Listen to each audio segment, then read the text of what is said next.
Boa noite a todos, boa noite ao nosso companheiro aqui, Ricardo, que está gravando essa palestra, né? Um pouco diferente daquelas que a gente tem o hábito de fazer.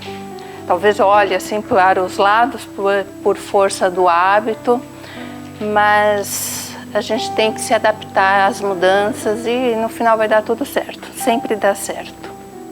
É uma alegria estar aqui. Eu agradeço o convite do João Marques e da Lúcia. E quero dizer que estou com saudade, estava com saudade dessa nossa casa há bastante tempo. Eu saí, fui morar em Rio Preto e agora estou de retorno para cá. Então estou muito feliz por poder retomar os nossos trabalhos de divulgação da doutrina espírita consoladora e libertadora de consciências. Bem, o tema é pedir e obtereis. Tá? Lá é um assunto tratado minuciosamente no Evangelho, mas eu hoje não vou discorrer tanto sobre aquilo que está escrito no Evangelho segundo o Espiritismo. Quero falar mais da aplicação, do que a gente vivencia no nosso dia a dia a respeito dessa questão do pedir e obtereis. Eu fazia parte de um grupo de Facebook há algum tempo. E nesse grupo as pessoas contavam suas mazelas, as suas dificuldades, as suas crises. E uma coisa que era muito interessante observar é que duas coisas interessantes.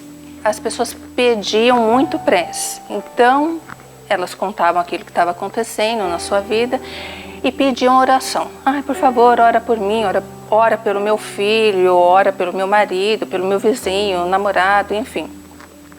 A maioria das pessoas que se comunicavam por esse Facebook, que postavam algumas mensagens contando as suas dificuldades, pediam oração. E era muito interessante observar que pediam oração, mas não pediam orientação a respeito daquilo que estava acontecendo com elas.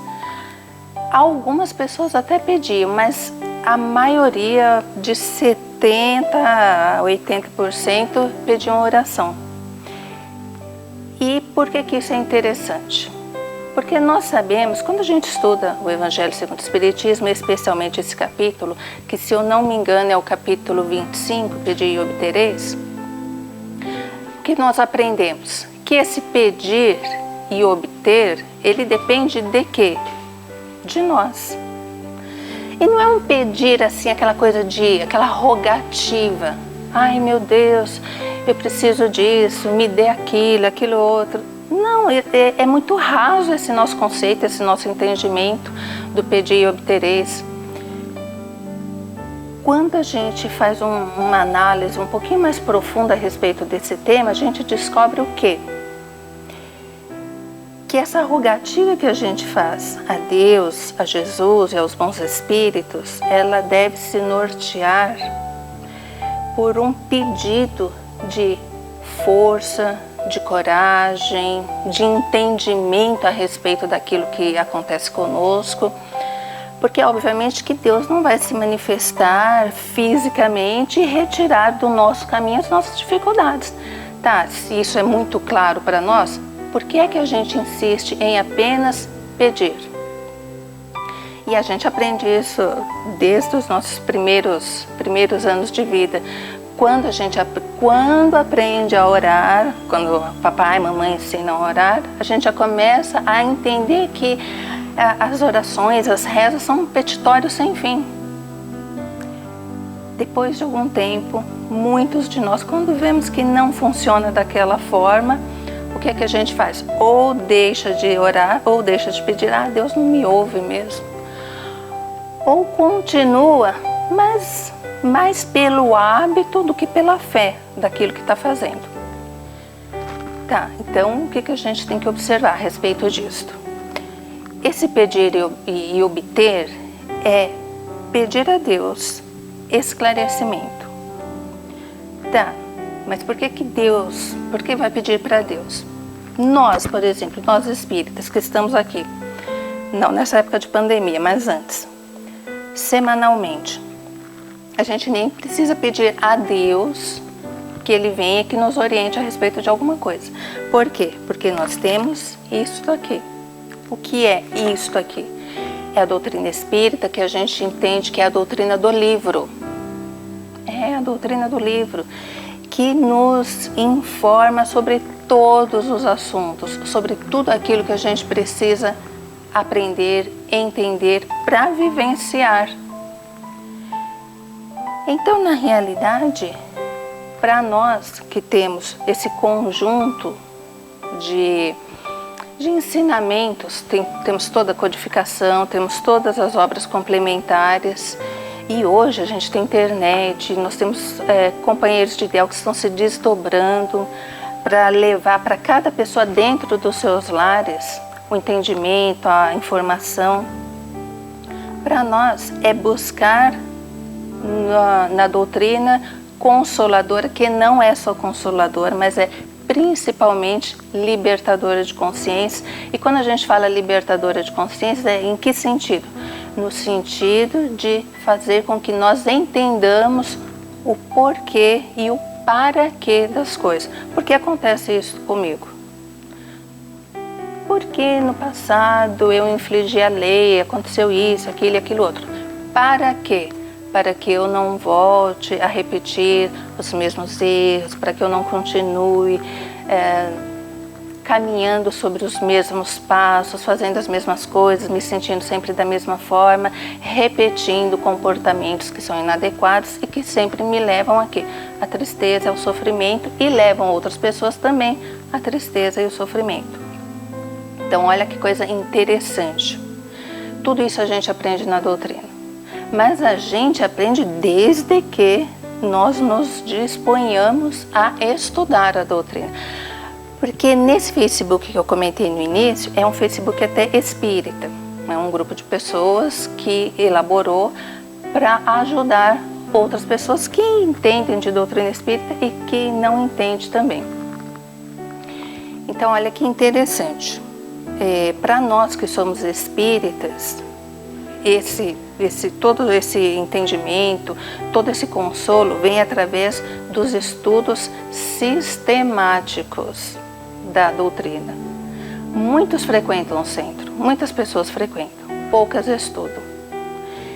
E aí as coisas acontecem na vida de todo mundo, de quem estuda, de quem não estuda, de quem procura observar, né, as orientações da doutrina, da filosofia espírita, de quem não está nem um pouco preocupado. As coisas acontecem com todos nós. Quem estuda, quem procura entender a doutrina, o porquê estamos aqui, o para quê, tem subsídio para fazer alguma coisa em seu próprio benefício, em benefício do próximo. E quem não estuda? Aí é aquilo que nós falamos lá no início. Se mantém sempre aquela pessoa necessitada, pedindo a Deus e acreditando mesmo que Deus vai se manifestar fisicamente aqui para resolver todas as nossas questões. Isso não vai acontecer, obviamente. E não é que não vai acontecer porque Deus é ruim, porque Deus não está preocupado conosco, e nem Jesus, nem os bons espíritos. Não vai acontecer por um único motivo. Porque quando nós temos que enfrentar as nossas dificuldades, nós crescemos. Lembra aquela assertiva do Cristo? Brilha a vossa luz? É ela. Quando a gente enfrenta os nossos desafios existenciais, nós estamos fazendo o quê? Fazendo brilhar a nossa luz. E olha que interessante. Ricardo, quanto tempo eu ainda tenho? Mais uns 10 minutinhos? Olha que interessante. Às vezes a gente se envergonha, né? Nossa, mas eu sou espírita há 20 anos, há 30 anos. Como é que eu estou passando por essas dificuldades? Por que eu estou desanimado? Por que eu estou triste? Por que eu olho para todos os lados e não vejo saída? Como se o rótulo de espírita fosse magicamente nos libertar das dificuldades. Claro que não, isso não existe. Nós espíritas não somos melhores do que as outras pessoas. Nós somos absolutamente iguais. O que é muito interessante, que faz a gente querer estar na doutrina espírita, é exatamente essa possibilidade de estudar os livros, de vir aqui na casa, de participar dos estudos, das atividades, das reuniões mediúnicas, da aplicação de paz. Mas sobretudo, o que nos mantém na doutrina é ver a coerência dos postulados dela. Mas nem todo mundo vê e se mantém. E isso é por conta de talvez uma infantilidade nossa. Às vezes a gente se sente muito filhinhos do papai, e o papai no caso é Deus, né? Muito coitadinhos, muito vítimas da situação, e não tomamos as rédeas da nossa vida para resolver as nossas questões. E aí nós desperdiçamos uma encarnação, 10 encarnações, 50 encarnações, sentados em cima de um saco de ouro. E o saco de ouro é a doutrina espírita. E às vezes a gente, com esse tempinho de doutrina, fica se cobrando que a gente deveria já dar conta de tudo. Também é outro erro, é um outro lado, é um outro oposto. Não é porque nós somos espíritas, estamos com todo esse material libertador de consciências e consolador, que nós vamos dar conta de tudo o tempo todo. Não, também não. É muito ruim a gente seguir extremidades. Ou a gente tem que dar conta de tudo, ou a gente não dá conta de nada. Não, vamos pelo caminho do meio. E para isso eu trouxe uma lição deste livro aqui, ó, O Espírito da Verdade, que conta que até Allan Kardec, o codificador da doutrina espírita, teve os seus momentos de dificuldade. Por quê? Porque é humano, porque ainda não é espírito perfeito. E nessa condição muito humana nossa, é muito natural que ora nós estejamos muito bem, muito fortes, e no momento seguinte, nem tão fortes, mais fragilizados. O que vale muito a pena é nos apoiarmos no conhecimento da doutrina.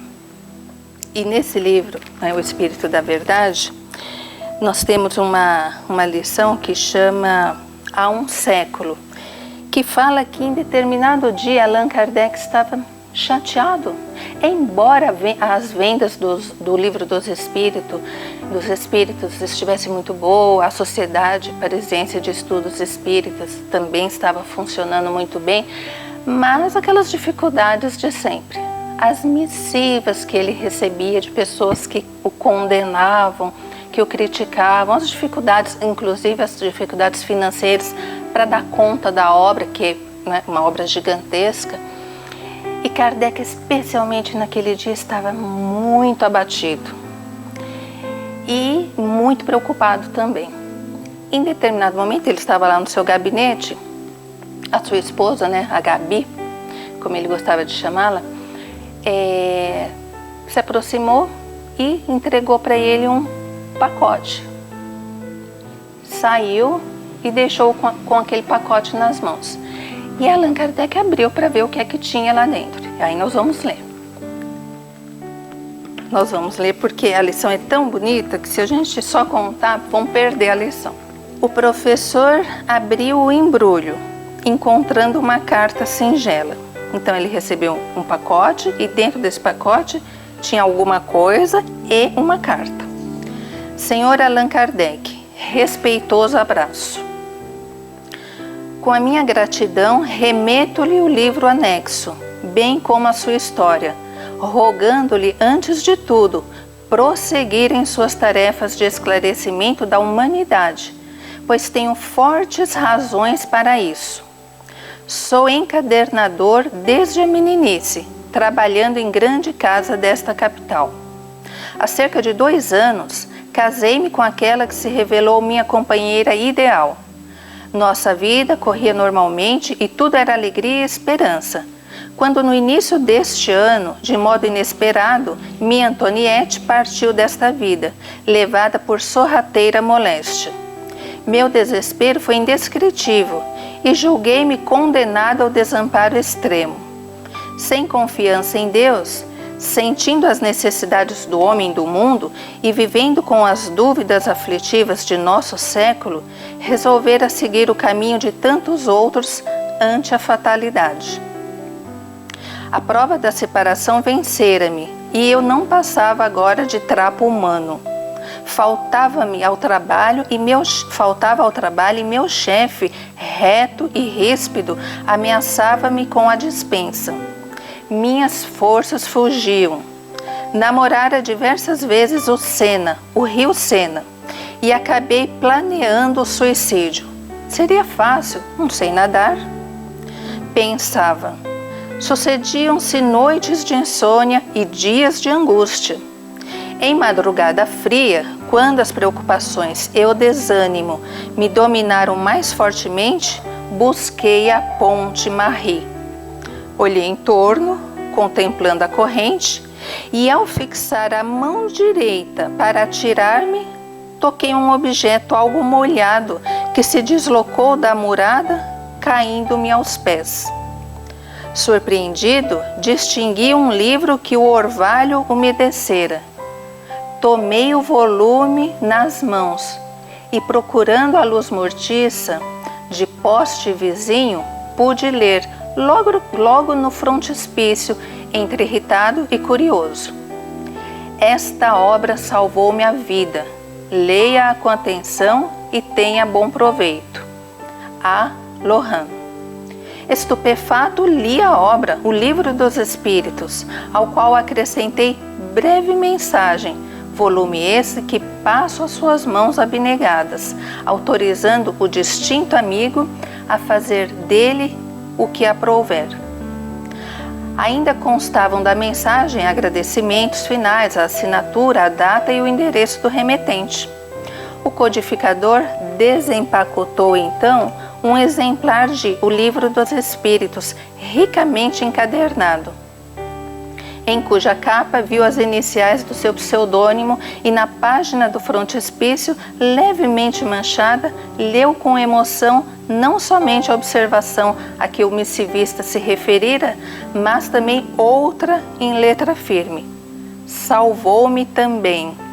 Deus abençoe as almas que cooperaram em sua publicação. Joseph Perrier. Após a leitura da carta providencial, o professor Rivaio, Allan Kardec, experimentou nova luz a banhá-lo por dentro. Conchegando o livro ao peito, raciocinava, não mais em termos de desânimo ou de sofrimento, mas sim na pauta de radiosa esperança. Era preciso continuar, desculpar as injúrias, abraçar o sacrifício e desconhecer as pedradas. Diante de seu espírito, turbilhonava um mundo necessitado de renovação e consolo. Allan Kardec levantou-se da velha poltrona, abriu a janela, contemplando a via pública, onde passavam operários e mulheres do povo, crianças e velhinhos. O notável obreiro da grande revelação respirou a longos haustos e, antes de retomar a caneta para o serviço costumeiro, levou o lenço aos olhos e limpou uma lágrima. Ou seja, Allan Kardec, pelo seu trabalho, pelo seu esforço, em momento também de dificuldade, rogou a providência divina, um socorro para que ele tivesse mais ânimo, mais disposição, mais coragem, e o socorro chegou. Ele continuou com as mesmas dificuldades. Nada mudou do lado de fora, mas do lado de dentro ele estava reformado. E é isso que a gente precisa, é arrumar o lado de dentro, pedir força, coragem, bom ânimo e ao receber, fazer aquilo que nos compete. Que Jesus nos abençoe, abençoe a todos que aqui se encontram, encarnados e desencarnados, e que prossigamos com Allan Kardec e Jesus, hoje, agora e sempre.